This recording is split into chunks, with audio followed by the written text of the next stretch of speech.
Among all the parables Jesus told, few are as beloved and as misunderstood as the parable of the prodigal son from Luke 15. It is often presented as a beautiful story about forgiveness, mercy, and God's unconditional love.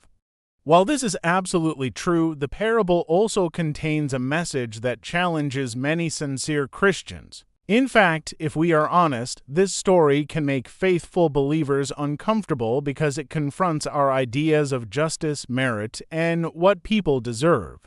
From a Catholic perspective, the parable is not simply about a rebellious son returning home.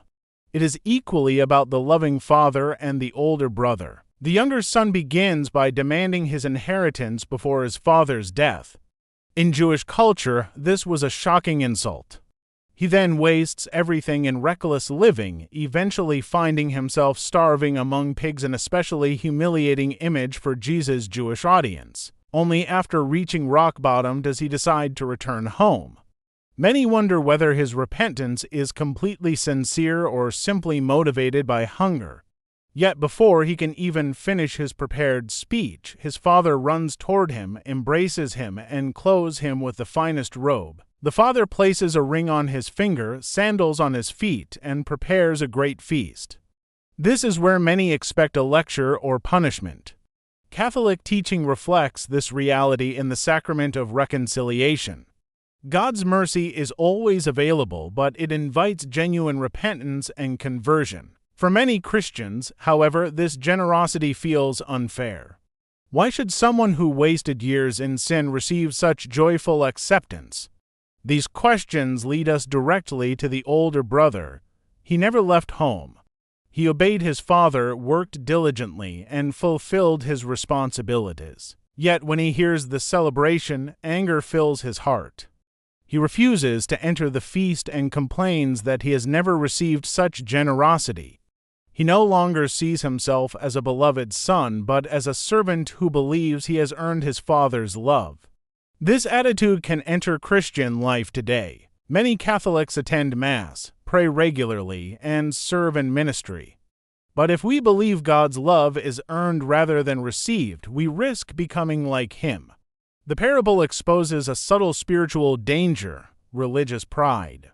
We begin comparing ourselves with others, believing God should favor us more. The father's response to the older son is remarkable. He does not scold him. Instead, he gently says, "My son, you are always with me." The older brother has been so focused on comparing rewards that he has forgotten the joy of living in his father's presence. The Christian life is not about spiritual achievements.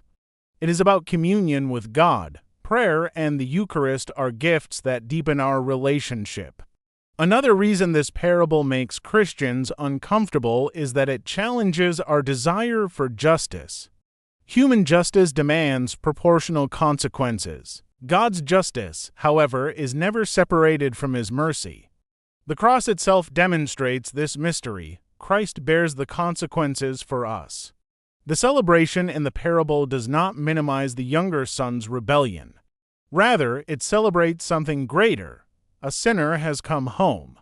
Instead of asking whether someone deserves forgiveness, we should rejoice whenever anyone returns to God. The older brother's tragedy is that he could no longer rejoice in another person's salvation. This remains a challenge within every Christian community. The church is not a museum for saints, it is a hospital for sinners. Every Catholic enters the church only because of God's mercy. Jesus leaves the story unfinished. We never learn whether the older brother enters the feast. That ending is intentional. Each Christian must decide whether to remain outside, clinging to pride, or to enter the Father's house with humility and joy. The parable of the prodigal son reveals that God's love cannot be earned or controlled. His mercy exceeds our expectations. The real question is whether we are willing to accept the Father's love and celebrate when others receive that same mercy. Thank you for watching the video.